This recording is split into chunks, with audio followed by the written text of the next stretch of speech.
Right, I've just come to look at this job. I thought it'd be quite interesting to show what I look at when I sort of do a quote.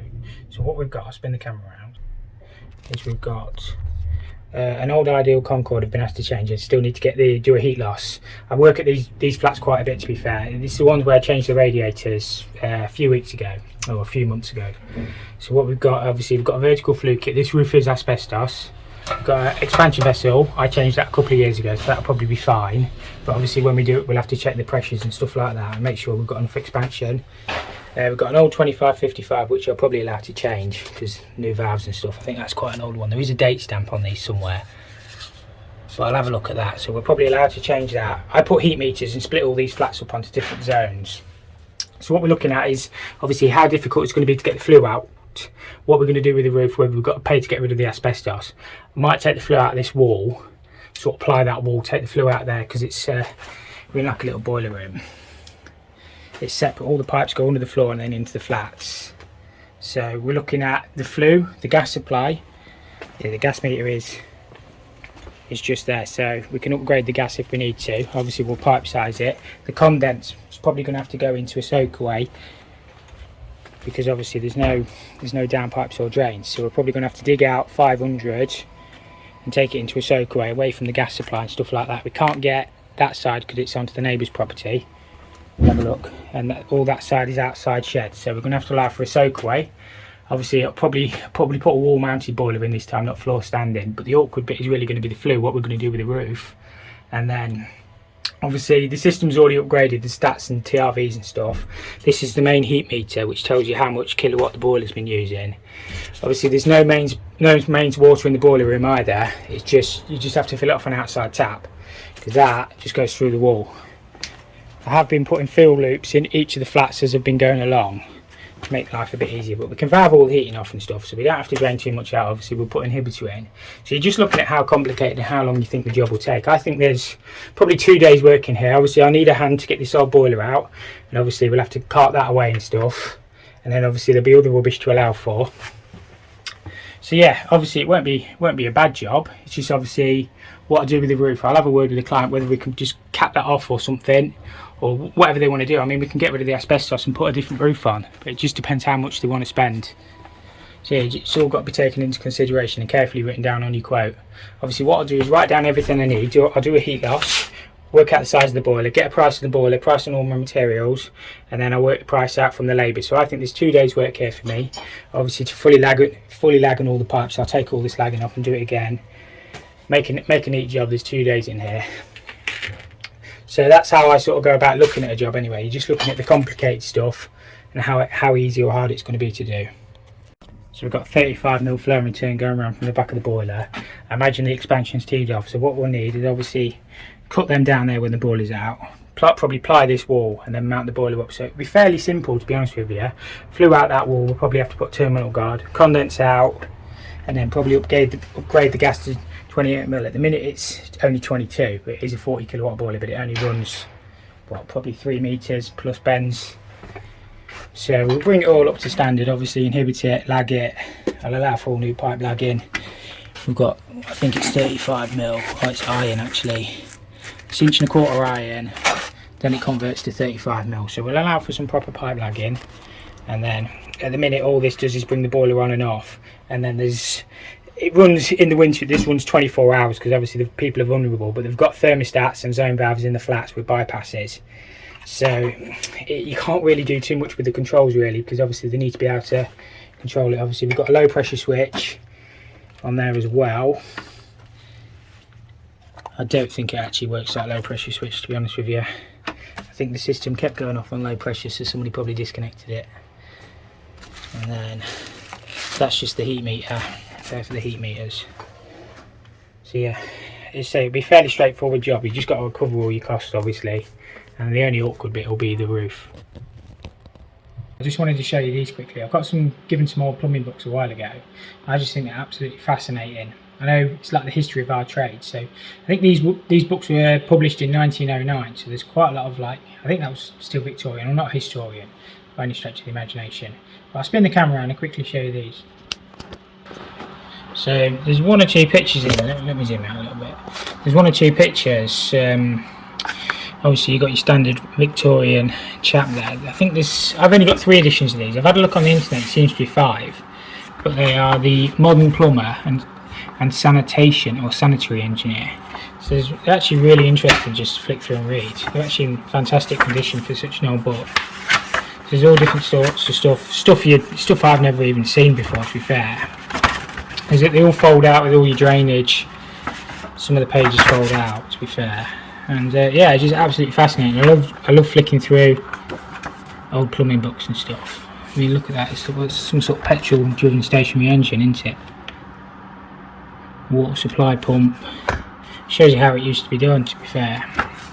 As I say, there's not many pictures in it, but yeah, absolutely fascinating. I'm so grateful that somebody gave it. I think these belong to, there was only 2 plumbers in my town who used to work and these were one of his books. These were his set of books, so he probably like 1930s ish, I imagine.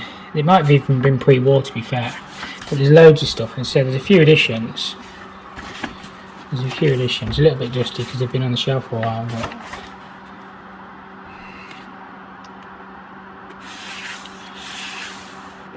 I'm not sure what that all is. So there's all sorts of different stuff. I just love reading. I don't know if these are the original 1909 copy, because obviously that page was colour, but I've had a look on the internet and I couldn't see a publishing date, but the ones on the website said they were 1909 first published. So whether these are a later copy, I'm not sure, but it's still fascinating nonetheless. So the look, the old copper factories look, all coiled. Yeah, absolutely amazing. So this is where I do all my editing for my videos as well. I'll quickly show you this while I've got it, wherever it's gone. I use DaVinci Resolve. If anybody's interested, you can just skip this bit if you want. Sometimes run 2 monitors as well. That's mainly my gaming one, to be fair. I've got a little bit of a gaming setup here. Sometimes I'll just chill out, play a bit of racing and stuff. Yeah, just use DaVinci Resolve to edit on, if it'll load, which it will do in a second. He says. So these are just all the projects that I'm working on. So there's one or two bits. What I sometimes do is when I get like 5 minutes of footage, I'll put it on the PC and then just make it into a video when I get 5 minutes. Yeah, I just carry all little plumbing bits on here, to be honest with you. Oh wait, that's actually a USB pen that Rumfrost gave me years ago. Never used it, but little bits and bobs like that, keepsakes. I'm sure everybody's got clutter, but yeah, as I say, them books are amazing. If you ever get a chance to get a set, they're not very expensive. I just love reading through them. We've just got the shower valve to fit on this job. We've got it on site now. First thing I always do is take all the chrome bits off and put my male irons into the valve body itself. Check to make sure there's no damage, and it's just a case of, obviously we've got to mount some timber, get it screwed back nice and plumb, nice and level, obviously in the right place, and then we can just pipe it up with our hot and colds. Should be nice and easy. If we ever need to access the shower valve, that's into a cupboard anyway, so we've got rear access as well. I might even put some isolators in. There's isolators in the roof that just feed this room anyway, so I don't think it's too bad, but yeah, we'll crack on. I'll quickly just whip all these chrome bits off. For the bottom one you have to take the brass handle bit off, if that makes sense. Oop, dropping the screwdriver, take that off, and then they should just unscrew. We'll put them back in the box, back in the polythene, so they don't get scratched while we're installing it. And then I will put them back on, because I always like to put the plate on to make sure it is dead plumb. But yeah, I'll get them bits off out of the way, because then if you're not going to scratch it then. So Loctite 55 is my weapon of choice, so you just wrap it around the threads. I don't know, about 8 or 9 turns, it does tell you on the tin. That'll be ample, and then these just screw straight in on your shower valve. Obviously we've got hot on that side, cold on that side, they are all marked up, and then you've got the bottom outlet and then top outlet. So just get a pair of grips. These ones will do for a second. Just manipulate smooth jaws. bit bulky, not my first choice of grips, and then they just wind in. So get all that prepped, put all 4 of them in, and then we're ready to mount then. Right, the critical bit with these shower valves is obviously the depth, what we set it to in the wall. Obviously we're going to mount timber, so we get a nice solid fix in, but we've got with plywood in this wall, so we can get good fix in. So we've got 12.5mm plastic board plus mermaid board, so we're going to be out a good probably 30mm. We obviously do get play on our chrome, but it's going to be quite a long way forward, I'd imagine. Obviously I've set it all up, it's probably going to be somewhere there. But what I need to do now is work out dead centre of the shower. It's an 800 tray, so we want to be 400 off that wall, and then dead centre. And then I normally do mine about 1200. Sorry about the dogs whining a little bit. Not much I can do about that. But yeah, that's what I'm going to do now. Get all timber set up and get this screwed in absolutely solid and plumb. And then it's a simple job of piping it up then. Well, I'm just going to screw this backboard in. What I might need to do is plant another piece on the front of that as well. I've plumbed it up. It's nice and it's a nice tight fit.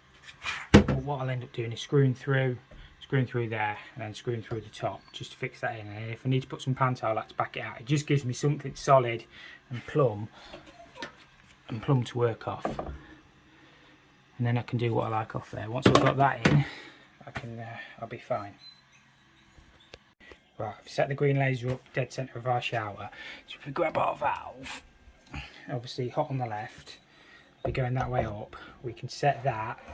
It's already set to the correct depth. I've already worked that out on my chrome, and then we can just screw that in, check to make sure it's plumb, and we should be good to pipe it up. The worst bit, to be honest with you, on these is getting everything set up to the correct depth. Obviously, as I say, I've already explained the depths, but you need to make sure it is going to fall within, otherwise you're going to be snookered when you come to do your second fix.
So what we've got here is hot on the left, that's our hot in.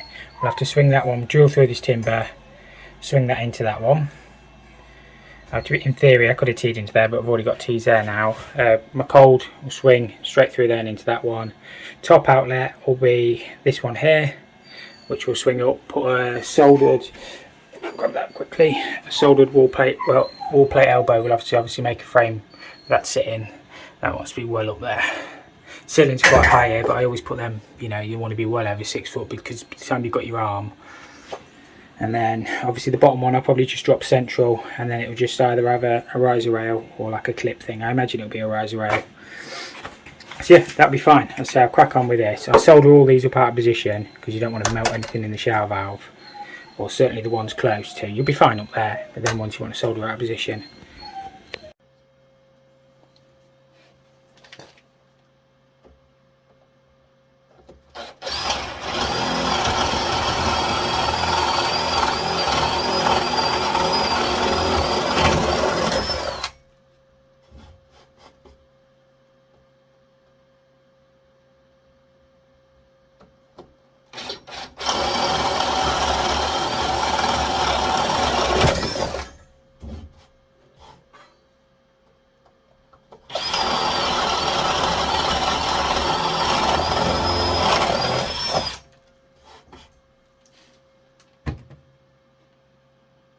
Right, I always use jet blue. Make sure it's the RAS approved one on your nuts and olives. This pipe's a bit hot at the minute because I've just soldered it up. But I put my nut and olive on and then just a little bit of jet blue over the top. What I need to do is obviously flush all the pipework out before I actually fit it to the shower valve. I can't do it one-handed, it's too hot as well. So yeah, I'll jet blue that up and then I just solder that one. It's fine to solder up there, but you don't want to be soldering down there too close to your shower valve.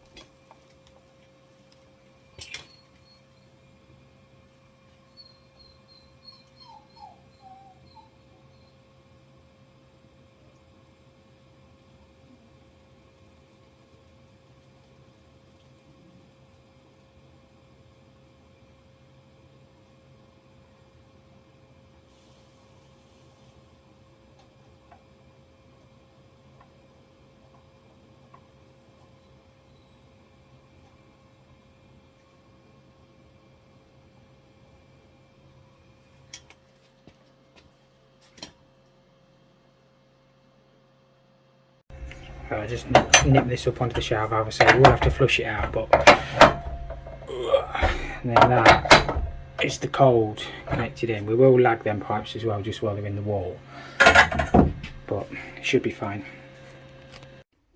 That is the main amount of pipework in now. I've just got to get some pan towel set across here, get my back plate set up. I will have to use female irons screwed into the back plates to bring them out far enough, because if I set them at that depth just in front, it's probably not going to be deep enough. I'll go as close as I can, but you can always extend these out afterwards anyway, so it's not the end of the world. But as long as all this is nice and solid, level and everything plumb, we should be able to get over it. I'll put some clips across here as well on this pipe work, so I'll just get some pan towel out and clip that at the top, and we'll be golden. I'm going to set that one dead centre. I think I don't really know where they want it, but I think it'll look fine there. And then if it's on a rise rail, it will just come round and then into the middle, and then the one at the top obviously wants to be in the middle anyway. So I've just screwed some pan towel that in.